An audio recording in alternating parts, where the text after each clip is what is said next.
videos, plus the 3 from last week are already on our website, so they'll be there if you want to peruse through them again and listen to them again. Also, a copy of the slide deck is on our website as well.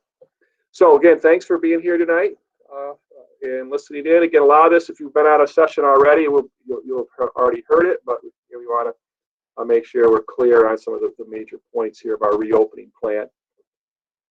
I'll just begin this, this process and planning began back in March when we closed originally, if you remember, went to remote learning. And again, just kudos to our teachers and staff for what I thought was a very well, as seamless as possible transition from what we would consider a traditional normal school to the remote process with that. And a lot of thought and energy went into that process, and we think we did a pretty good job in the spring.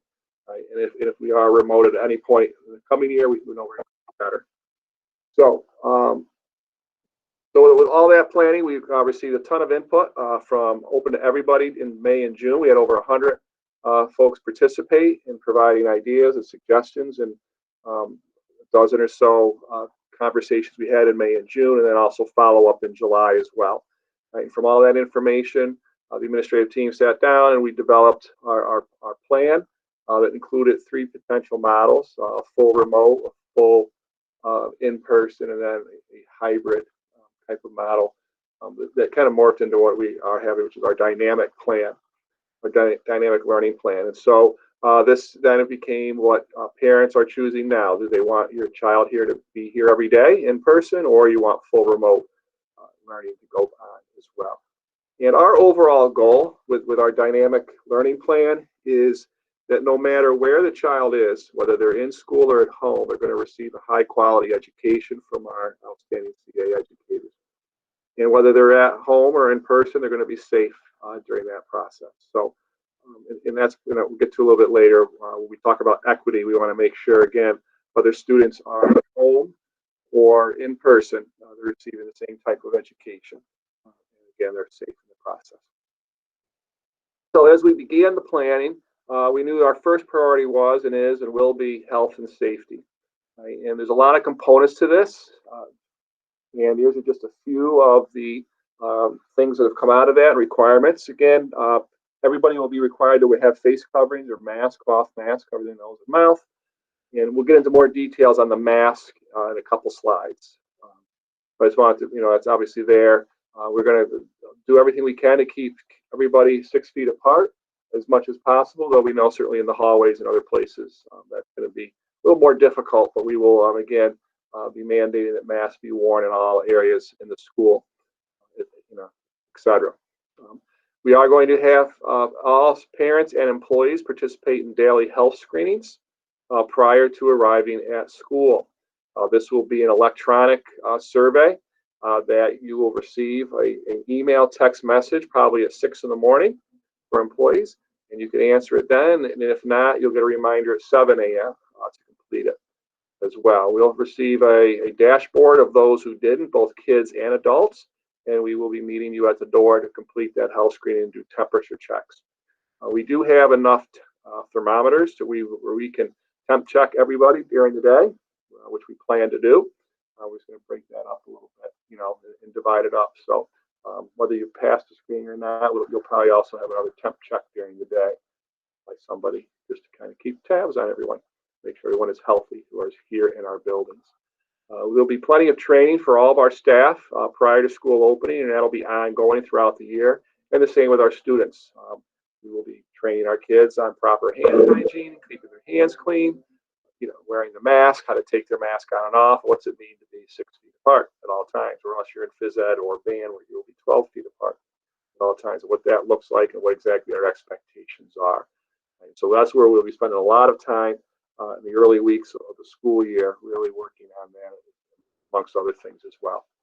And also part of our health and safety includes protocols and procedures for regular cleaning and disinfecting of surfaces all day and then everywhere at night. We feel we had already had a lot of processes in place prior to COVID-19 that kept our buildings clean and disinfected. So we're going to continue those because they work for COVID-19. So we're in a good place there. We are purchasing additional equipment to help that process along, if you will. And so we'll be implementing some additional procedures and protocols when it comes to cleaning and disinfecting during the school day. Part of health and safety includes the well-being of everybody here at CA. This includes students, staff, and our families. And so we're going to be spending a lot of time during the all year, but certainly at the beginning, beginning to build those relationships with our kids, whether they're remote or in person, and tending to their social emotional needs as well as we go through the school year. I think too, by teaching and reinforcing our protocols for safety, this will help ease some of the tensions and the fears of the unknown when kids and our staff realize that we have in place here a system that puts safety first as we go forward. So the emotional well-being is part of our safety plan, if you will. Make sure our adults and our children are are well when they're here in our guides.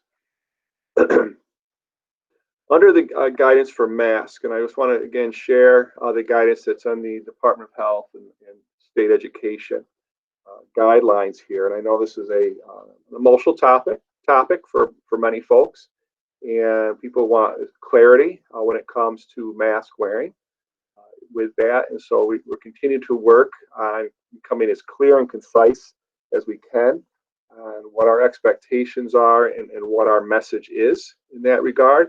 And so this is kind of where we are right now with that. And again, we'll continue to revise if people say they don't get it. But basically, all persons will be expected to wear a mask while in buildings, whether you're a student, an adult, a visitor, etc. While in the classrooms, you will wear a mask when you're moving into, out of, and within. So if you're moving, you got your mask on. Teachers will direct students when it's acceptable to take a mask break, and this will occur when all students are safely seated at their desk. And this will occur throughout a class period. Right? So it's not going to just happen at the beginning or just the end, but throughout. And teachers will establish equitable process for having those mask breaks. And they'll be training on how to accomplish that as opening days come for our teachers. At lunchtime, again, while in the cafeteria, students and adults will wear their masks when they're moving about in the cafeteria, but when you're seated at your table or your desk, you will be able to take your mask off to eat in the cafeteria. So again, we will literally be walking kids through this process step by step and monitoring it very closely, not ignoring it when it's broached and not being followed. And we will re-educate and recommit our kids to the idea that really this is about being part of a community. And we want our students to understand that by wearing a mask, they are protecting their friends, themselves, their teachers, and their families at the same time. So, and again, by wearing the mask, they are being a safe, productive person within our school community. So we're going to really emphasize that point as literally this is your way to provide service to your community by following our health and safety protocols. Not only for masks, but for hand washing and hand sanitizing, those types of things as well throughout the day, and physical distancing. So this is kind of a very, we think, concise and hopefully easy to figure out and manage mask protocol. We know, like in our own classrooms, the more rules you have, the harder to follow or to keep track of. So we're trying to make this as very concise and as clear as possible. You're wearing your mask unless you're in the room, and everybody's being safe, distance, and the teacher then gives the okay. The teachers will create a protocol within their classrooms of when that'll occur, and such. That must be part of their plans on a day-to-day basis. So that's how it works. Otherwise, you're wearing your mask out in the halls, to and from the bus, etc. During the school day. Oops. I know some other questions that have come up are, what happens if somebody gets sick or is perceived to be sick? Right? And so we'll have something similar to this flow chart that kind of will guide our steps in the process for that. And so, during the day, if a student or an adult feels like they have a fever or sick otherwise, they'll head to the nurse's office, and the nurse will begin to take a couple things. First, they're going to see if there's a fever. And if there's not a fever, then the nurse will just go through their usual assessments to make sure that that everything is okay in that regard. So, and then maybe send the kid back to class or send them home. Maybe they have the bug or they have some other sickness in that regard. If the student has a fever, then the student will make sure that, excuse me for a second, I'm going to comment, what other symptoms might they have? If the student does not have any other symptoms besides the fever, the parent will still be called to pick up their child, and the kid can come back to school after 48 hours fever-free without any medicine to help that. Or get an okay, completed notice either from the provider as well. If the student has more than one symptoms besides the fever, then that student will be isolated or put in a room or an area, supervised. The parent will be called to pick up the child, and we will internally begin to activate our COVID response system, which will mean going back to what we are at least aware of where they were last, as far as the rooms, and begin the process of isolating those rooms, et cetera, so they can be cleaned in the next 24 hours. As far as the continuing to focus on the family, right, then the family will be required to get an evaluation from their physician. And the physician will decide whether a test is needed or not, because the physician may say, okay, he's got a fever and he has one other symptoms, but it's not anywhere near, COVID related. I think it's just strep or something like that, which we know very common in our school, especially in the fall. So the physician either will say yes or no to a COVID test. If he says or she says no, they can then provide a physician note to return back to school. If a physician says yes, I would like the child or the employee to receive a COVID test, and that'll occur. And we are working and partnering with the Department of Health here in Greene County to make that happen. They're open every day, so you can go down and get the test at their office, and there's also other locations within the county that will be open to provide those tests. So then you will go have the test taken, and you will then self-quarantine until you get the results back. If the results come back negative, and we hope that's the case for everybody, then you can return to school, and you'll have a note from your doctor as well. If it's positive, then you'll continue to quarantine out the remaining 14 days. Guidelines for quite a while on here. So this is kind of an overview of the process. And again, if there's a positive result, or if we're notified of a positive result here at the school, then we will continue our COVID response and provide contact tracing information to the Department of Health, and they will then inform us and notify us of who may have come in contact with the student or employee, who will be notified that they should also quarantine as well in that process. But it's Department of Health's call on that, and we'll abide by their guidance and directives in that regard. I've used the analogy in the past a couple times. When we have a fire alarm here at the school, we of course evacuate the building, and then the fire department arrives, and then they become in charge, and they're the ones who let us know when it's safe to come back in the building.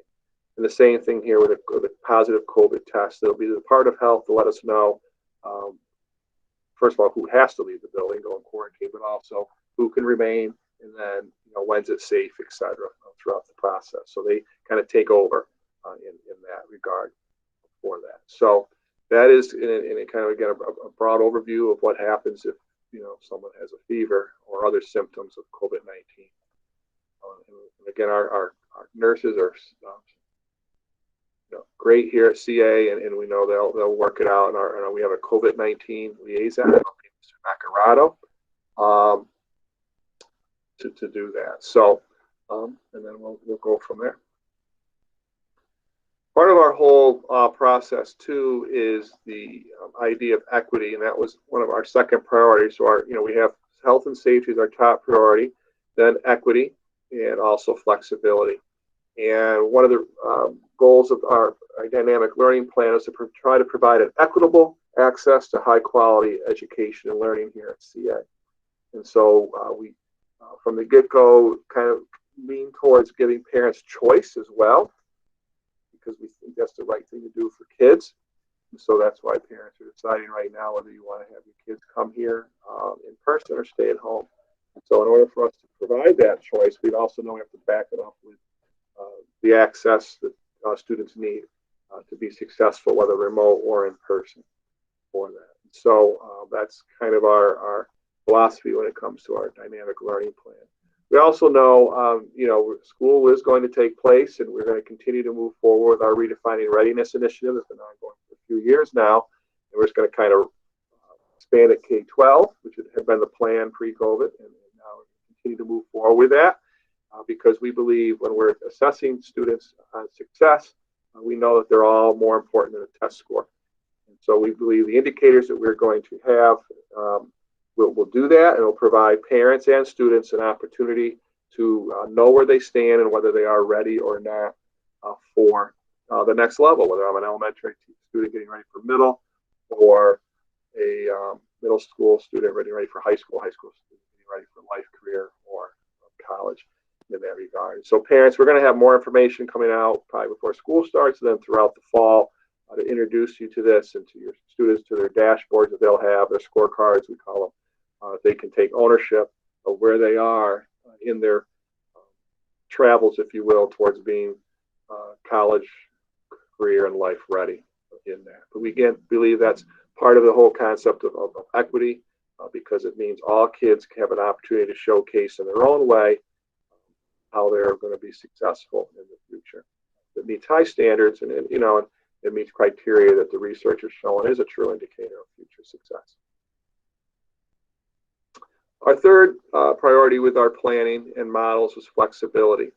And we think our dynamic model will allow us to transition, if necessary, into full remote as easy as we can make it. Each child will have a school-issued iPad, as we've had here the last couple of years, and we'll continue to work with each family to make sure we have adequate internet access throughout the day. They can live stream from home or wherever they might be located for that. That's why it's important for parents who filled out the survey that you're honest with that answer so we can help you out beforehand. One of the things we will be doing in September is having 2 remote learning days to try to test out our systems, if you will. So September 16th and September 30th will be remote only days. So kids will stay home and go through the remote learning day, if you will, schedule from home. And again, we're doing this so we can make sure that our updated schedules and operation plans, etc., are working. So if we are required to somehow go to a full remote process, that we're there already and have worked out all the bugs and kinks, etc., as we go through. Yes, kindergartners will get iPads as well. I saw that question pop up. I'm sure somebody will answer that. By the way, kindergarten will start on September 21st, not on September 10th. So what do some of the days look like? Well, the high school day will be all 9 to 12 can be here in person every day. Class sizes will be, smaller than our classes are allowed, I guess, as far as square footage goes. Instruction will be provided in larger blocks. So a typical student will have 4 blocks a day. One of those blocks includes lunch as well. And it'll alternate every other day with another 4 blocks. So if I'm a 10th grader, I could have on A day, I'll have English. And then on B day, first block, I might have math. And on A day, I'll have English and math. So they'll alternate every other day with most of their subjects. There's some exceptions. Some subjects might do every day, and they'll be like a half year or something like that. Or they might even be more than every other day. But generally speaking, there'll be 4 blocks, roughly 70 minutes apiece, 75 minutes apiece. Again, the third block is a little longer because that includes lunch as well. And so they'll only have, they'll have 4 classes of homework instead of 8 or 9 classes of homework a night. And the classes, with a longer block, the teachers will be able to go a lot deeper into the content without having to, the class is over, I have to move on. It'll allow, I think, kids to practice and get their, if they have any homework, then most of them will probably be able to get it done in those block periods before they have to head home. One of the other, obviously, certainly safety reasons is this will cut in half the number of transitions we have in our building. And the high school students will move from class to class. right? And in between, the desk will be cleaned and disinfected as well, and from class to class as they're moving around. So we're happy about that. We're still able to offer electives, and we will be encouraging some students, because the block actually opens up kids' schedules a little bit more than a traditional 40-minute period day, that we will be having kids take some of those electives that they had put down in the spring when they were building their schedules. Breakfast will be in the morning, certainly. It'll be grab and go. So as kids enter the building on their way to first block, they will take their breakfast to first block and have their breakfast there. Lunch will be in the cafeteria. If you've been on our website, you'll see there's actually a picture of the high school cafeteria. You'll notice that we went with desks instead of tables.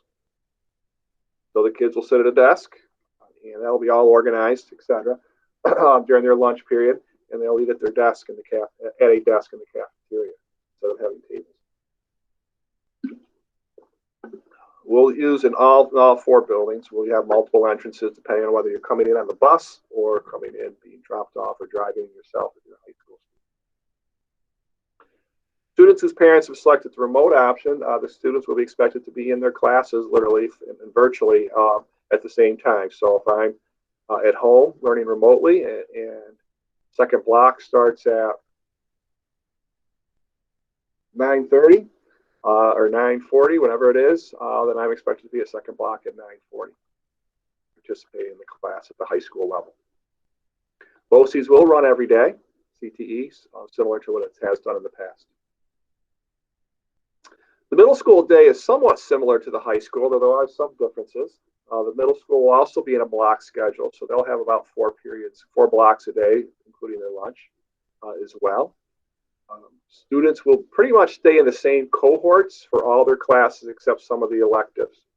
So if I'm a 6th grader in Mr. Hurwitz's class, first block, I'm going to stay with that group of kids who are with me for pretty much the entire day. Teachers will be coming to me as well throughout the day. There are exceptions. We'll have some of the kids will go to tech class. They'll go actually to the room and things like that.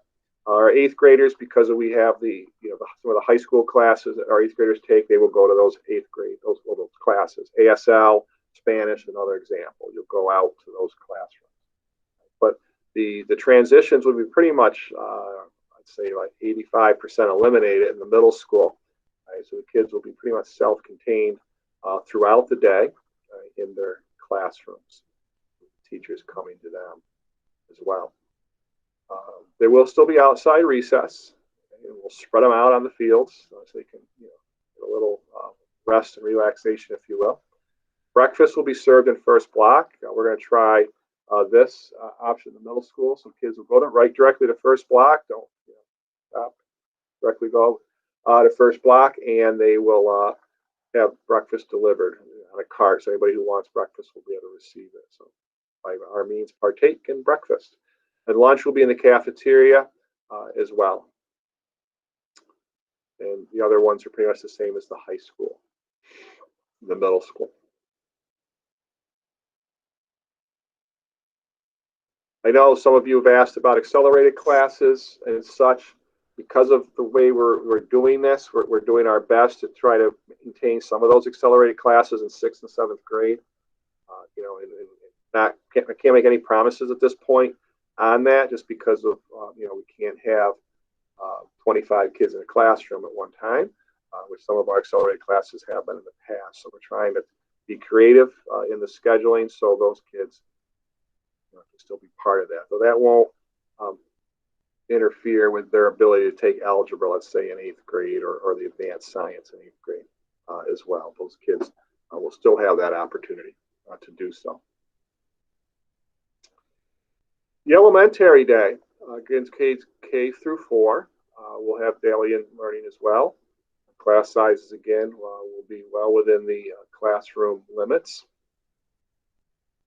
Students will remain in their classrooms throughout the day. Special area teachers will come to them, with the exception of phys ed, and on occasion art as well for that, and maybe STEM. Breakfast will be eaten in the classroom. So again, the kids will pick up their breakfast. It'll be like a bagged breakfast. They can take it to the classroom first thing and have time to have breakfast first thing in the morning. with their classmates and teacher. And lunch will be in the cafeteria. Mr. Martino, Mrs. Miller created a lunch schedule. In all three buildings, there's going to be more lunch services, I guess might be the way to put it. So in the high school, middle school, there's probably going to be 4 instead of usually 2 or 3 lunch periods. And in elementary, they've added some more cycles to the lunch process as well, so we can spread them out in the cafeteria. If you saw, we have a picture of the CE cafeteria on our website. We've had our own folks make those acrylic barriers between the tables, so our kids, can use both sides of the table. They won't, there'll be a plastic shield between them, etc. for that. And also there'll be, which helps, I think, with just not being isolated. Just a reminder, we're very happy with the turnout, if you will, of our parent input on whether they're going to be remote or in person. I think last count, we're over 1,000 out of 1,200 students received where you're headed as of this hour. So we will be making individual calls and just reminders to all parents to try to get that in as soon as possible. You only have to do it once. Some of you went above and beyond. We have some parents who filled out the same survey more than once for their kids.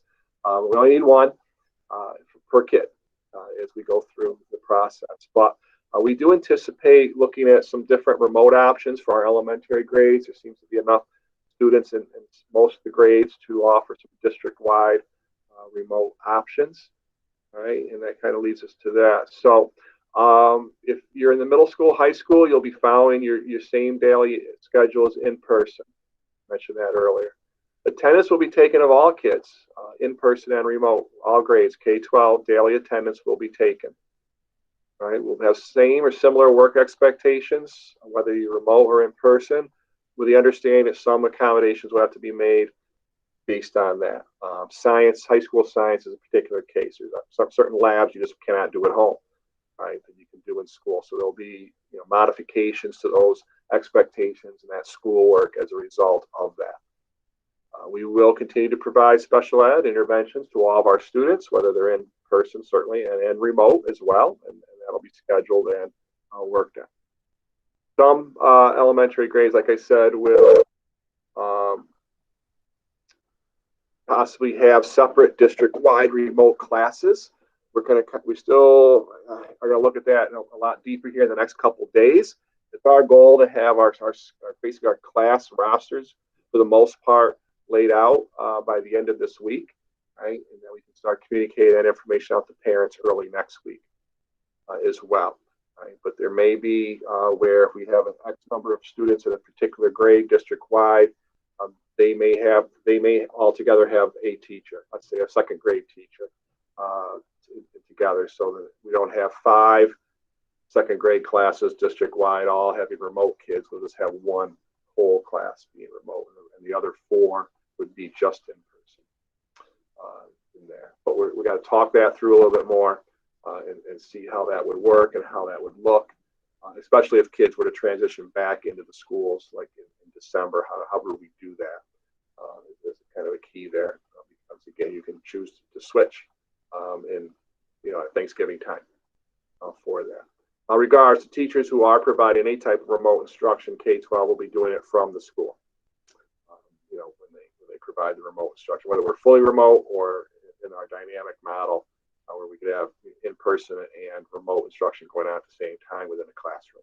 The teachers will be doing it here from the schoolhouse in that regard. So once we have that kind of figured out at the elementary grades, we'll certainly communicate that with parents as well, and working with our teachers on who would be those remote teachers as moving forward as well. But we think that's going to logistically and educationally might be a little an easier lift, if you will, to have a separate remote class instead of trying to spread them out amongst the several classes within that grade. I think anybody who's been in an elementary classroom, I think, would understand that concept. But again, we're going to talk it through and see if it's, again, it provides us the flexibility we need if kids begin to return, in the early winter. But middle school, high school, kids will, again, be attending their classes, video conferencing into those classrooms, middle school, high school. And so that's kind of the overview of what's taking place.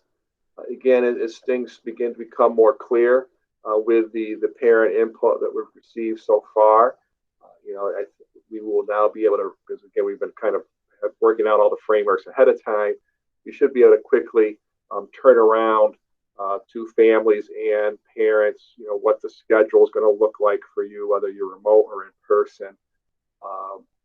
What the day will look like, again, remote or in person, and those types of things. So now it's getting more into the details as we move through here the next couple weeks for that. So again, our goal is by the end of this week, we'll pretty much have our classes set up, our class rosters set up, and teachers will certainly know that as well.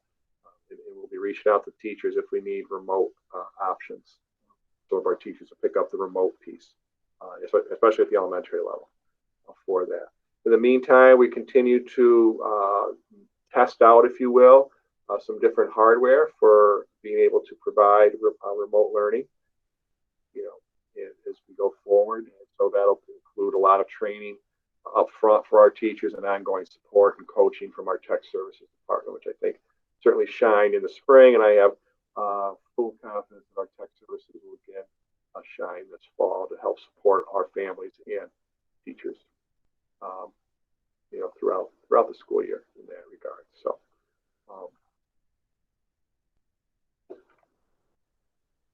so if we look through here at the questions,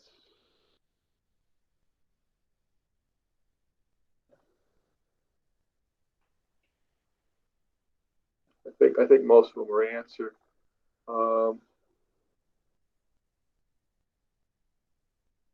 We are required to have a physician's note for them to return, especially if they were tested. That's coming from the Department of Health. And the county's been is really, I think, going to have a good plan set up as far as getting the test. That should be pretty good.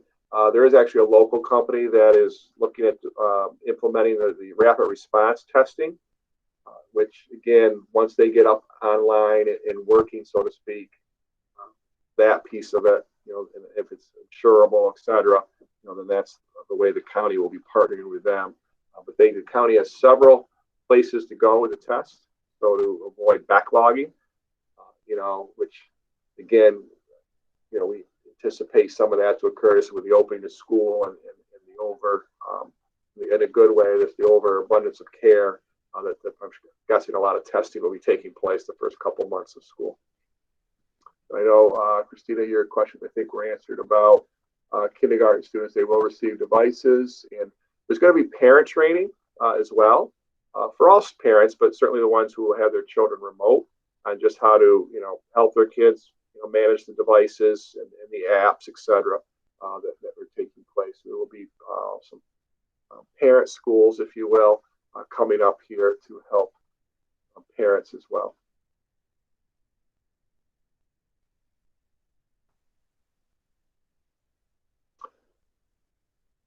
There doesn't need to be a waiver for the recording.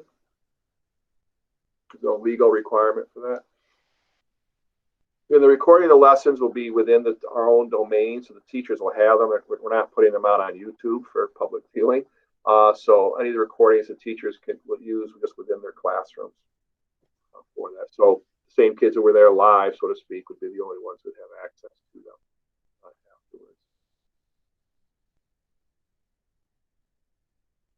No, the elementary is going to follow again for in person for sure. Kind of a tradition, like I say, traditional, a typical day.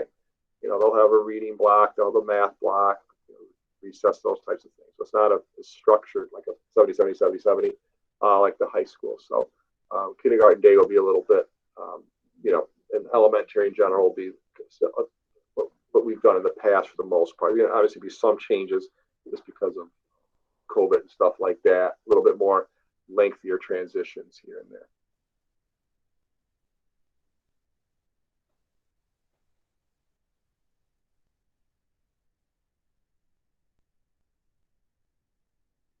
Plenty of stretch breaks, yes. I'm a big proponent of recess, and if teachers need 2 recesses a day, that I'm fine with that. So.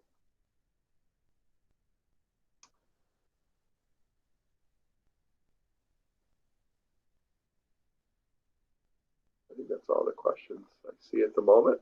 So yeah, I mean, our again, the well-being of our students and staff is our first, priority, and um, and so we know that this is going to be different for everybody. It's hard. It's a change. I don't want to call it a change. It's just here it is in front of us, and so we want to make sure that the wellness of our people here, our whole school community, is taken care of, and we do everything we can as a school district to support and create an atmosphere of positivity, so our teachers and staff and our kids and their parents and families feel good, about going to school, with all the stuff going on, with the mask and just the general COVID-19 happenings, etc. So that is our mission, if you will, at the moment, is again just to make sure that we have an environment here for our kids, whether they're in person or at home,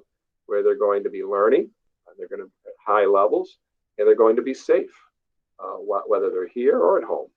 They're safe, and so we want to make sure those 2 things are much in place, and to continue to build on our goal to have an equitable place of learning that's safe for all kids, regardless of who they are.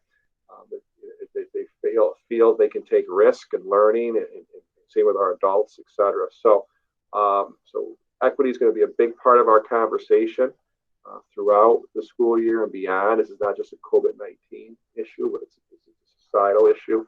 And so we want to make sure that all kids have opportunities, and are not just have the opportunities, but learn how to step forward and achieve extraordinary success, in their careers here at CA. We have a fantastic staff to make that happen, and a wonderful leadership team that really, when we sit down and talk as a group, it's okay. First, anything we do, we're going to make sure it's done with safety in mind, and so that's where we're at, day one, and et cetera with that. So. And also understand with flexibility that we're going to have to modify and change things up as we go along, because until you really do it, you're never quite sure if it's going to work the way you thought it was, and that's okay. And we're okay with that, and there's going to be no judgment on that. We're just going to adjust as we go. Again, keeping health and safety, equity, and flexibility as our guideposts as we transgress through the year for this, because we know that there's going to be things that are out of our control that will impact what we're doing here in our schools for that. We'll just have to pull out the plan for that day, if you will, and activate it and roll with it. Do it in a way that, again, continues to allow students to have success in the classroom, if you will, and academically, but also that their well-being is in a way that they remain positive, with a positive outlook on life, and a positive outlook on their own self-esteem as we go forward. So I don't see any more questions. So the sun is coming out now after the storm, so maybe there's a rainbow, right? Maybe that's a good sign here at Coxsackie-Athens. As we get closer to the opening of school, rainbows will keep appearing, and we'll have a very successful opening to the day.